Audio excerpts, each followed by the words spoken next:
नमस्कार दोस्तों, आज हम जिस विषय पर बात करेंगे वो है 21 जून 2020 को होने वाला सूर्य ग्रहण।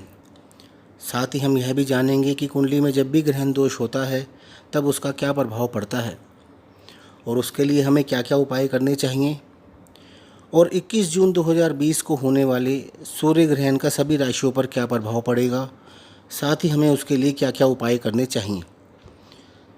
दोस्तों, जैसा कि आप सब जानते हैं कि देश किन किन परिस्थितियों से गुजर रहा है। देश में या विश्व में या हमारे जीवन में जो कुछ भी घटित होता है उन सब के पीछे ग्रहों का ही प्रभाव होता है। और जब भी देश में कोई भयानक बीमारी का प्रकोप होता है तो उसके पीछे का ज्योतिषीय कारण राहु को ही माना जाता है, क्योंकि राहु इन्फेक्शन का भी कारण होता है और जितनी भी खतरनाक बीमारियां होती हैं उसका कारण भी राहु को ही माना जाता है। और कुंडली में चाहे वह आपकी हो या देश की हो, सब में ग्रहण का कारण भी राहु और केतु ही होते हैं।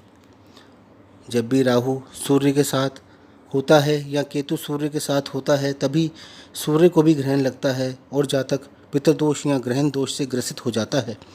जिसकी कुंडली में भी यह ग्रहण दोष या पितृदोष होता है वह जातक जीवन में अपने कार्य क्षेत्र को लेकर हमेशा परेशान ही रहता है। उसके कार्य क्षेत्र में हमेशा बदलाव होता रहता है। उसके अंदर कॉन्फिडेंस की हमेशा कमी देखने को मिलती है। मन में हमेशा एक डर बना रहता है। पिता से ऐसे व्यक्ति के हमेशा संबंध खराब ही रहते हैं। ऐसे जातक हर कार्यों से दूर भागने की कोशिश करते हैं। सामाजिक कार्यों से भी वह दूर रहने का ही प्रयास करते हैं। खुद को छुपा कर रखते हैं। काबिलियत होने के बावजूद ऊंचे पदों पर नहीं पहुंच पाते। या तो वे लोग कोशिश ही नहीं करते हैं या फिर उनके कार्यों में उनकी स्वयं की तरफ से ही कोई ना कोई अड़चन आ जाती है और वे अपना दिमाग कहीं और लगा देते हैं। ऐसा राहु या केतु की सूर्य के साथ युति के कारण होता है। और जब भी किसी कुंडली में राहु या केतु सूर्य के साथ होंगे तब तब वह सूर्य को ग्रहण लगा देते हैं और हमें सूर्य से संबंधित सभी कार्यों में अड़चन देखने को मिलती है। ग्रहण का सबसे ज़्यादा असर सिंह लगन के जातकों पर देखने को मिलता है, क्योंकि सूर्य सिर्फ एक ही राशि के स्वामी हैं और वो है सिंह राशि या सिंह लगन। किसी भी सिंह लगन के जातकों की कुंडली में यदि ग्रहण दोष होता है तो उन्हें जीवन में बहुत कष्ट होता है और यह तब तक रहता है जब तक वह ग्रहण दोष उनकी कुंडली से पूरी तरह ख़त्म नहीं हो जाता। सूर्य का स्वामित्व होने के कारण सिंह लगन बहुत राजसी लगन माना जाता है, क्योंकि ग्रहों में सूर्य ग्रहों के राजा माने गए हैं और हर बड़े कार्य का कारक, चाहे वह सरकार में ऊंचा स्थान हो या कोई बड़ी सरकारी नौकरी हो या प्राइवेट जॉब हो, राष्ट्रपति का पद हो या प्रधानमंत्री का पद हो, सबको हम सूर्य से ही देखते हैं। पिता व पिता से संबंधित सभी कार्यों को हम सूर्य से ही देखते हैं। इसके अलावा हमारा शारीरिक बल, हमारा पेशेंस, हमारी हड्डियाँ, आँखों की बीमारी, रोगों से मुक्ति, हमारा सामाजिक व्यवहार, हमारे गहने या आभूषण, हमारा आत्मविश्वास, कैल्शियम, पॉलिटिक्स का कारण भी सूर्य ही होता है। आपकी कुंडली में ग्रहण दोष किसी भी भाव में, किसी भी लगन में हो, उसका प्रभाव इन सब चीज़ों पर तो पड़ेगा ही, क्योंकि इन सब के कारक सूर्य हैं। इसके अलावा सूर्य जिस भाव के स्वामी होंगे और जिस भाव में सूर्य स्थित होंगे उन भावों से संबंधित कारकत्वों पर भी ग्रहण का असर पड़ता है। राहु का गोचर अभी मिथुन राशि में चल रहा है, जिसमें राहु मिल त्रिकोण राशि के होते हैं। इसलिए राहु का प्रभाव बहुत ज़्यादा रहता है।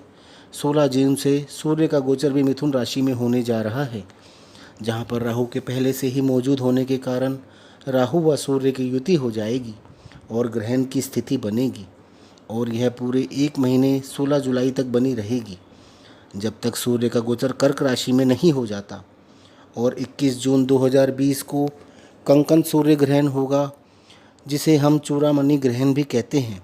यह प्रातः 9:15 से शुरू होकर दोपहर 3:04 तक रहेगा। इस ग्रहण की कुल अवधि 5 घंटे 48 मिनट की रहेगी। यह ग्रहण आषाढ़ मास की किशन पक्ष की अमावस्या को हो रहा है। इस बार का ग्रहण बहुत विशेष इसलिए भी है क्योंकि इस बार ग्रहण के दिन 4 मुख्य ग्रह वक्री भी हो रहे हैं, जो कि बुध, शुक्र, गुरु व शनि हैं। और रविवार के दिन यह ग्रहण हो रहा है, जिसके स्वामी स्वयं सूर्य ही होते हैं। और बुध तो राहु के साथ युति में भी चल रहे हैं, जो कि 1 अगस्त तक इसी युति में ही बने रहेंगे। रविवार के दिन सूर्य ग्रहण होना शुभ नहीं माना जाता है। यह ग्रहण मिथुन राशि में होने जा रहा है, जिसके स्वामी बुध सूर्य के साथ ही स्थित होंगे और यहाँ पर राहु भी सूर्य व बुध के साथ युति में होंगे, जिससे कि राहु के द्वारा सूर्य को दूषित किए जाने का कुछ प्रभाव बुध के प्रभावों में भी देखने को मिल सकता है, क्योंकि सूर्य व बुध की युति से बुधादित्य योग बनता है और उसके प्रभाव काफ़ी शुभ माने जाते हैं। किंतु इस बार इस योग के प्रभावों में कमी देखने को मिल सकती है। इस बार का ग्रहण हमारे लिए शुभ नहीं कहा जा सकता। साथ ही साथ इस बार का ग्रहण का असर पूरे विश्व के देशों व देशों के राजा पर भी देखने को मिलेगा, क्योंकि जिस तरह इस महामारी का प्रभाव पूरे विश्व पर दिखाई दे रहा है, जो कि ग्रहों के प्रभाव के कारण ही हो रहा है, उसी प्रकार इस बार के सूर्य ग्रहण का प्रभाव पूरी तरह से पूरे विश्व के देशों व उसके राजाओं पर भी दिखाई देगा। यानी कि ग्रह हमें इस बात का इशारा कर रहे हैं कि अभी इस बीमारी व अन्य प्रकार के प्रकोपों को इस विश्व को और कुछ समय तक झेलना पड़ सकता है। हम सबको 21 जून को ग्रहण के समय अपने लिए व अपने देश के राजा व देश के लिए जितना हो सके गायत्री मंत्र का जाप अवश्य करना चाहिए। ग्रहण के समय आप किसी भी मंत्र को ज़्यादा से ज़्यादा उच्चारण करके मंत्र सिद्धि भी कर सकते हैं। किसी भी मंत्र की सिद्धि के लिए ग्रहण का समय सबसे उत्तम समय होता है। इस समय किया गया मंत्र उच्चारण हमें बहुत ज़्यादा फल देता है। ऐसा करके आप अपनी कुंडली में स्थित ग्रहण दोष, पितृदोष व काल सर्प दोष से भी मुक्ति पा सकते हैं। ग्रहण के समय आप दान भी कर सकते हैं। गाय को चारा खिलाना भी बहुत उत्तम होता है। इससे हमारे अशुभ ग्रहों के प्रभावों में भी बहुत कमी आती है और हमें पितृदोष से भी शांति मिलती है। अब हम जानते हैं कि 21 जून का ग्रहण हर लगन वालों के लिए कौन कौन से भाव में होगा और इसका क्या क्या प्रभाव उन पर पड़ेगा। सबसे पहले हम बात करते हैं मेष लगन के जातकों के बारे में। मेष लगन के जातकों की कुंडली में सूर्य पंचम भाव के स्वामी होकर तृतीय भाव में स्थित होंगे। आपको संतान संबंधी समस्या इस समय में परेशान कर सकती है। यदि आपकी संतान होने वाली है तो उसमें थोड़ी परेशानी आ सकती है। आपके बच्चों की पढ़ाई में कुछ समस्या हो सकती है। आप यदि स्टूडेंट हैं तो आपको अपनी पढ़ाई में भी कुछ परेशानी देखने को मिल सकती है। आपके प्रेम संबंधों में दरार आ जाना भी संभव है। शेयर्स में नुकसान होना भी संभव है। बहुत सोच समझकर इन्वेस्ट करें। लड़ाई झगड़ों से दूर ही रहें। हनुमान चालीसा का पाठ करते रहें और आदित्य हृदय स्तोत्र का भी पाठ करें। सूर्य को नियमित जल दें। वृष लगन वालों की कुंडली में सूर्य चतुर्थ भाव के स्वामी होकर द्वितीय भाव में स्थित होंगे। आपको अपनी माता के स्वास्थ्य को लेकर कोई परेशानी हो सकती है। सुखों में कमी देखने को मिल सकती है। वाहन बहुत सोच समझ कर चलाएं। प्रॉपर्टी से संबंधित कोई कार्य इस समय में ना करें। वाणी पर पूरा नियंत्रण रखने का प्रयास करें। दुर्गा चालीसा का नियमित जप करें और महामृत्युंजय मंत्र का भी कम से कम 3 बार जप अवश्य करें। मिथुन लगन वालों के तृतीय भाव के स्वामी होकर सूर्य लगन में स्थित होंगे। तृतीय भाव हमारे पराक्रम का भाव होता है। इस समय में आप किसी तरह का रिस्क ना लें। व्यापार में या अपने कार्य क्षेत्र में कोई बड़ी इन्वेस्टमेंट या नया करने से बचें। छोटे भाई बहनों से रिश्ते खराब होना संभव है। आपकी कलात्मकता भी बहुत धीमी पड़ सकती है। आपका कॉन्फिडेंस लेवल काफ़ी डाउन हो जा सकता है। आपके स्वास्थ्य में भी आपको कुछ परेशानी देखने को मिल सकती है। गणेश जी की पूजा करते रहें और सूर्य को नियमित जल देते रहें। कर्क लगन के जातकों की कुंडली में सूर्य द्वितीय भाव के स्वामी होकर 12वें भाव में स्थित होंगे। आपके लिए यह स्थिति खराब हो सकती है, क्योंकि 12वां भाव त्रिक भाव होता है, जो कि शुभ नहीं माना जाता। यहाँ पर स्थित सूर्य आपके पिता के स्वास्थ्य में कमी बताते हैं और आपकी सेविंग्स में से भी आपको खर्चा करना पड़ सकता है। इस समय में आपकी इनकम पर भी असर पड़ सकता है। आपकी वाणी बहुत कठोर हो सकती है। आपके कुटुंब से आपकी कहासुनी या झगड़ा भी हो सकता है। 16 जुलाई के बाद स्थिति चेंज होगी। अभी आप शिवलिंग की सेवा करते रहें और ग्रहण वाले दिन हो सके तो रुद्राभिषेक भी करें। सिंह लगन के जातकों की कुंडली में सूर्य लग्नेश होकर एकादश भाव में स्थित होंगे। वैसे तो यह स्थिति काफ़ी शुभ मानी जाती है, किंतु सूर्य के राहु के साथ युति में आ जाने से सूर्य का प्रभाव काफ़ी कम हो जाता है। और क्योंकि सिंह लगन सूर्य द्वारा ही संचालित होता है, इसलिए इन पर ग्रहण का प्रभाव भी दिखेगा। आपको मानसिक तनाव रह सकता है। आपके कॉन्फिडेंस में कमी देखने को मिल सकती है। स्वास्थ्य में कमी हो सकती है। बड़े भाई बहनों से कुछ मनमुटाव भी हो सकता है। पिता के स्वास्थ्य में भी कमी देखने को मिल सकती है। आपके लाभ में भी कुछ कमी हो सकती है। शरीर में गिरावट व हड्डियों में दर्द महसूस कर सकते हैं। आपको रोज़ सुबह सूर्य को रोली मिलाकर जल देना चाहिए और नित्य आदित्य हृदय स्त्रोत का पाठ करना चाहिए। कन्या लगन वालों की कुंडली में सूर्य 12वें भाव के स्वामी होकर 10वें भाव में स्थित होंगे। आपको बेवजह के खर्चे इस समय में परेशान कर सकते हैं। आपकी आय में कमी हो सकती है। इंपोर्ट एक्सपोर्ट या विदेश संबंधी कार्य करते हैं तो उसमें नुकसान होना भी संभव है या कार्य में कोई रुकावट आ सकती है। आपकी मान प्रतिष्ठा में भी कमी आ सकती है। पिता के स्वास्थ्य संबंधी परेशानी आपको परेशान कर सकती है। आपको ओम घृणी सूर्याय नमः का 108 बार रोज़ सुबह जप करना चाहिए तथा रोज़ हनुमान चालीसा का पाठ भी करना चाहिए। तुला लगन वाले जातकों की कुंडली में सूर्य लाभ भाव के स्वामी होकर भाग्य भाव में स्थित होंगे। आपको अपने पिता के स्वास्थ्य का बहुत ध्यान रखना चाहिए। आपकी इस समय में मेहनत व भागदौड़ बहुत ज़्यादा हो सकती है। पिता से तकरार होना भी संभव है। बड़े भाई बहन व दोस्तों के साथ में भी कमी आ सकती है। लाभ में कमी देखने को मिल सकती है। आपको गणेश जी व पार्वती की सेवा करनी चाहिए। वृश्चिक लगन वाले जातकों की कुंडली में सूर्य 10वें भाव के स्वामी होकर 8वें भाव में स्थित होंगे।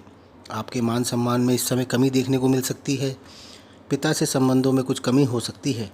जॉब में यदि प्रमोशन एक्सपेक्ट कर रहे थे तो उसमें भी डिले हो सकता है। 8वां भाव त्रिक भाव होता है। यहाँ पर ग्रहों का गोचर शुभ नहीं माना जाता। आपके स्वास्थ्य में भी कमी देखने को मिल सकती है। आपको हर मंगलवार को सुंदरकांड का पाठ करना चाहिए और हनुमान जी की सेवा करनी चाहिए और रोज़ हनुमान चालीसा का पाठ भी करना चाहिए। धनु लगन के जातकों की कुंडली में सूर्य 9वें भाव के स्वामी होकर 7वें भाव में स्थित होंगे, जिससे आपको भाग्य के साथ में कमी देखने को मिलेगी। पिता के साथ में भी कमी आ सकती है। पढ़ाई में कहीं अड़चन भी झेलनी पड़ सकती है।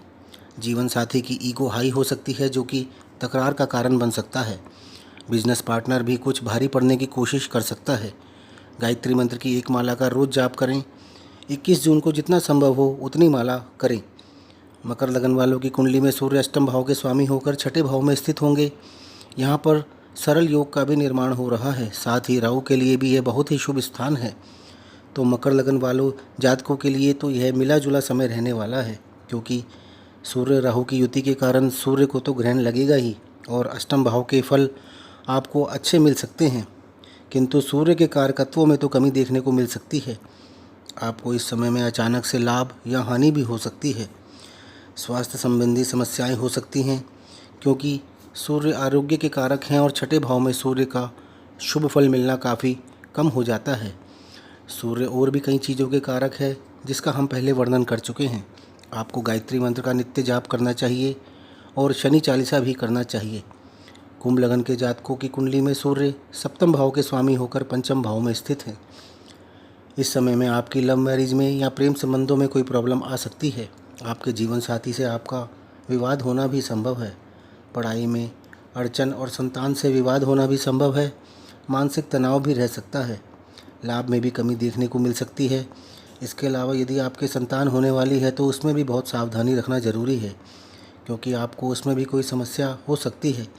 आपको रोज़ हनुमान चालीसा का पाठ करना चाहिए। मीन लगन वाले जातकों की कुंडली में सूर्य 6ठे भाव के स्वामी होकर 4th भाव में स्थित होंगे। इस समय में आपके बेवजह के खर्चे हो सकते हैं। यात्रा में दुर्घटना की संभावना बन सकती है। जमीन संबंधी या वाहन संबंधी विवाद उत्पन्न हो सकते हैं। आपकी माता का स्वास्थ्य खराब भी हो सकता है। आपके स्वास्थ्य में भी कोई समस्या आ सकती है, इसलिए आपको बहुत सावधानी रखनी चाहिए और गायत्री मंत्र की एक माला रोज़ करनी चाहिए। दोस्तों, इस बार ग्रहण के आसपास का समय कई प्रकार की प्राकृतिक आपदाओं का भी संकेत दे रहा है। इसलिए आप सब प्रभु की भक्ति में जितना समय लगा सकें, जितना प्रभु का स्मरण कर सकें, करिए। बस एक यही रास्ता है जो हमें सब समस्याओं से मुक्ति दिलवा सकता है। दोस्तों, आप सबको यदि मेरा ये वीडियो पसंद आए तो इसे लाइक ज़रूर करें और साथ ही हमारे चैनल को सब्सक्राइब भी करें, जिससे हमारे वीडियो का नोटिफिकेशन आप तक पहुंच सके। धन्यवाद।